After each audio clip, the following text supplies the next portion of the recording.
Wilkinson. 30 odd years ago I travelled across to Australia with my husband in a Morris 1000 van because we thought we would. We'd done the journey by sea, by boat. We didn't want to do it by air, so we thought we would drive ourselves. And a couple of years ago I decided to write about it. Really, I think for my two sons, so that they had some idea of what we'd been up to when we were their sort of age. It's called Across the World in a Moggy, and it recounts the journey that took us about 14 weeks from England to Australia. I suppose the idea came from some friends who came from Australia and stayed with us in London, and they were going to drive back in a big Land Rover across Africa. But that was definitely a no-no for us, partly because we couldn't afford the vehicle. But we then began to look at other ways of driving and decided we could manage to go across Europe through India that way in a rather smaller vehicle. So eventually we traded in our Ford Anglia, as it was, for a Morris 1000 van. We chose a van because we thought we could sleep in it if we needed to, and also it would carry a lot of the things that we thought we were to take with us, being completely novice travellers to this idea. We were lucky before we went to come across a gentleman who used to work at Brands Hatch racing track, and he gave us loads of advice and also double checked the vehicle, fitted extra things like, I don't know, extra fans and sump guards, all sorts of mechanical bits which I don't really understand. Start the journey now. We left England one night going by hovercraft across the Channel, which I think doesn't exist anymore. They don't do that now. And we chose a Sunday morning, I remember, because we thought it might be quiet on the continent, in France, in Calais. Because neither of us had driven on the wrong side of the road before, but that didn't seem to matter. We were young and foolish. We went across France as far as Austria when we had a little hiccup, because we had to cross the mountains and we thought we knew it all, and we went over the top of the Großglockner Pass, some great height, and when we got to the top the car engine was boiling, there was steam gushing out, we were dressed in shorts and there was snow on the top. We felt very foolish. But it taught us a lesson. It taught us, you know, go carefully here. You've got to be really careful for the next few weeks. This vehicle is important to you. We moved on from Austria, we did Germany, we did Luxembourg, and we kept going at a fair pace at this stage. We had booked a boat from southern India across to Malaysia, and we were aware therefore that we had a deadline. So we kept going across the continent. Bulgaria, very primitive we thought. Very primitive, a different language, different alphabets we came across.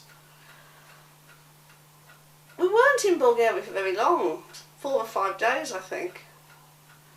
And I think it was in Bulgaria when we used our cigarettes to pay for things. We took some photographs and we paid the local people with a packet of cigarettes. We found cigarette packets very useful all the way across the trip. into Turkey. Very new territory. But we were okay. We slowed down a bit. We gave ourselves a few days on the Black Sea. A little break. We talked to some locals. Lots of screws fell out of the doors with all the bumps on the road, I remember. Everywhere got very, very dusty. One point, the sump guard that had been fitted was invaluable.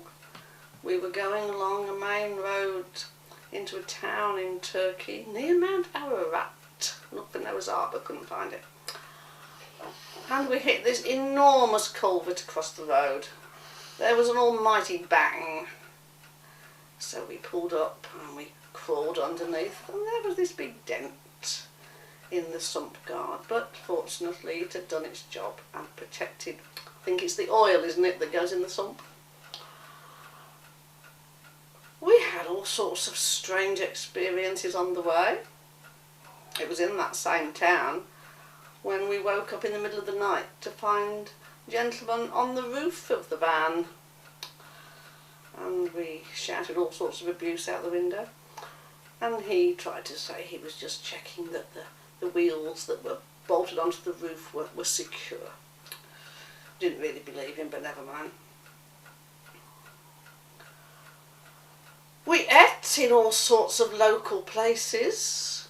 We moved from Turkey into Iran, where as you crossed the border you were suddenly back on the tarmac. Straight roads, marked with white lines. The villages were different too, the houses were different. Houses with funny little domed roofs. It looked much more prosperous than Turkey. There were some gardens around the little houses. We were aware that we were in a non-European country. It was here that we wandered around the streets visiting a mosque, which was new for us. And the ladies were dressed differently. The food was different. We had one or two arguments with locals. I think it was in Iran where we slept by a petrol station because there was nowhere to camp. And in the middle of the night, a tanker came to deliver petrol, and there was no lights, of course. So the petrol attendant lit a tyre, tipped some petrol onto a tyre and threw a match on it. And there was this enormous blaze so he could see to put the petrol in the underground tanks. That was a bit worrying. Don't think we got back to sleep after that. Tehran was fascinating. It wasn't long after we were there that the Shah of Iran was, I don't know what the word is, thrown out of the country. And there was some sort of revolution, and the Muslim Ayatollah took over the country. But it was fine when we were there. There were loads of monuments to the Shah, and everybody seemed very much in his favour. But looking back now, it could have been a time when things were beginning to bubble up. Not as much as Afghanistan, of course. Now, most people in Britain will know a little bit of Afghanistan, knowing that Kabul is the capital. But this was all very new. Just before we left England, there was a revolt in Afghanistan. And I remember we had to go back to the Afghan embassy to get the visas redone, because they now call themselves the Islamic Republic of Afghanistan, and they had to cross out bits in the passports. Afghanistan was very different. We wandered round the streets of Kabul quite safely, no problem. We were a bit sick in Afghanistan as well, we got a bit poorly. I think it began in Iran, and crossing the border was a very slow, tedious process, very, very hot, took all day. And there were the local Afghani customs people. I'm not sure if they were official, but they all had shotguns, so we didn't argue. And again, we used our cigarettes as a bribe, I remember, to cross the border. Afghanistan, moved on through the Khyber Pass, through Pakistan. I remember in Pakistan the customs and the police at the border wanted to know where our children were, and we explained that we hadn't got any children. And they wanted to know why we didn't have any children, so we gave them a lesson on contraception. I remember that quite clearly. We stopped in the Khyber Pass. We were told not to, but we did, because we had to take some photographs to prove we were there. Eventually, I suppose, we moved into India, which was really the highlight of the trip. And I have been back to India 2 or 3 times since. We travelled right through from northwest to southeast, and the people were fantastic. We had 1 or 2 contacts to look up, and we did manage 1 or 2. Not all of the ones we were given, because we had monsoon rain at the wrong time, which caused a few problems. We had to do detours and detours of detours. But that meant we talked to local people, asking the way, basically. And I remember the hospitality shown by one gentleman who took us into his house, gave us lunch, local entertainment with the snake charmers, gave us tea, gave us brandy by the glassful. So hospitable to take in 2 complete strangers off the street who had just stopped him to ask if he knew the way to a certain town. And this was typical of all the Indian people that we met. We were really overwhelmed by the friendliness and the hospitality. They couldn't do enough for us. I mean, we knew we were important, but they treated us as important as well. We made our way through India, eventually coming to the city of Bangalore, which I think now is one of the biggest growing cities in India, and is all very IT technology places. But then it didn't seem quite as prosperous, and we stayed with one of the contacts at a YWCA linked to a school. And by this time we were on schedule, so we managed to stay in Bangalore for just over a week. Again, hospitality was shown by people we didn't know, who gave us a house, complete house, plus servants to ourselves to unpack and relax, do the washing. I spent a couple of days in the school. Graham spent his time servicing the van, I think. And I have been back to that school a couple of times since, simply because it was super. Eventually we moved on to what was then Madras, and I think is now Chennai, and caught the boat.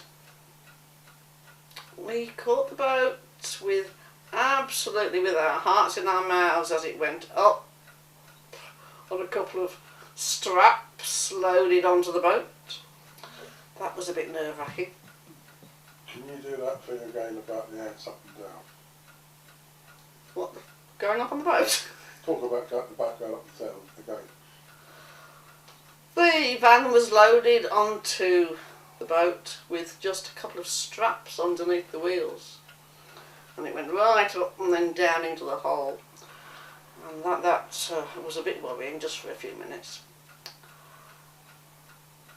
So we had 6 days, I think, on this first boat, and it was a coal-burning ship run by the P&O company, British India, part of P&O. And I remember the first morning for breakfast we had bacon and egg. Cooked on coal, I gather. It tasted great. There were a few other British passengers, 2 or 3 of whom, like us, had travelled across in their own vehicles.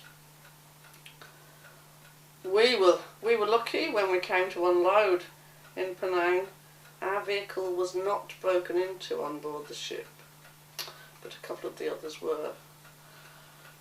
And so their immediate needs were to get the windscreen replaced and the door locks replaced, but we were okay. We spent 3-4 weeks in Malaysia, camping on the beach. Travelled all round, visited interesting places like tea plantations and rainforests and snake temples. We were running a bit short of money by this time, so we were economising, living mostly on banana pancakes, would you believe? Flour was cheap, bananas were cheap, and we'd eaten most of our food stocks. And we were sleeping as cheaply as we could in the tent on the beach. I remember one occasion when we cooked banana pancakes for the 1 or 2 people we'd befriended in exchange for a shower in their room, because they could afford a room in a hotel. One of the memories of camping in Malaysia was the sunset. Every night, this fantastic sunset. Worth going for just for that, really. Eventually we caught our second boat, which was actually more of a cruise boat. It wasn't a cargo boat full of onions and Indians like the first one. No. We were a bit underdressed for this. But once we got talking to the passengers, they were really quite impressed with our trip. So the fact that we were dressed in rather different clothes from them didn't seem to matter so much. It took us across to Perth in Western Australia, to Fremantle, the port for Perth. And once we were unloaded, first thing we had to do was to take ourselves to a steam cleaning station. We were only allowed to drive from the wharf to be steam cleaned before we were given permission by customs and police and to leave the port area. I don't quite know what they thought we brought in with us, but we were steam cleaned. And the other important thing we had to do at this stage was to telephone Graham's parents, because by this time we really had no money left. Not even enough to buy petrol to drive across the Nullarbor plain, which goes from near in Western Australia, I suppose, 200, 300 miles, I really can't remember. All I remember is it was an unmade road and the red dust was unbelievable. And there were very few places to stop to eat. We did stop at one place called Ivy Tanks, and there were so many flies, you were eating flies along with the chips that we managed to get there. That was not nice. It took us 5 days to drive the 2,000 miles or so from Perth to Melbourne, where we were finishing the trip, where Graham's parents lived. We did a great distance the last day, I remember, because we were nearly there, so we just kept going. And I think it was at the end of 14 weeks through 17 different countries that we arrived safely. It cost $1,400 and a bit pounds. But that was not just the cost of the trip, that was the cost of the vehicle as well. That cost 400 and something. And I suppose the biggest expense was the shipping, which we had to pay for 2 lots of for the car each time. Petrol was a much smaller amount. Oh, let's have a look in the back. I can't quite remember how much petrol cost.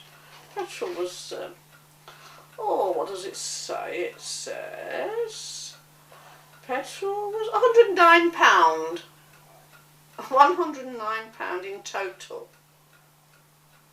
Which seems ridiculous when you look at petrol now, doesn't it? Cheapest petrol, would you believe, was in Iran. Okay, your advice to anybody about thinking of doing the same thing today, apart from having bulletproof vests? You can mention the bulletproof stuff. Yes, I would love to think that people could still do that trip. I'm not sure whether you could. I know Charlie Borman couldn't get through Afghanistan when he did his trip for the TV recently. I would just say go for it. Do it. Try and get round, do a detour, but do it. Because what you got out of it is just irreplaceable, really.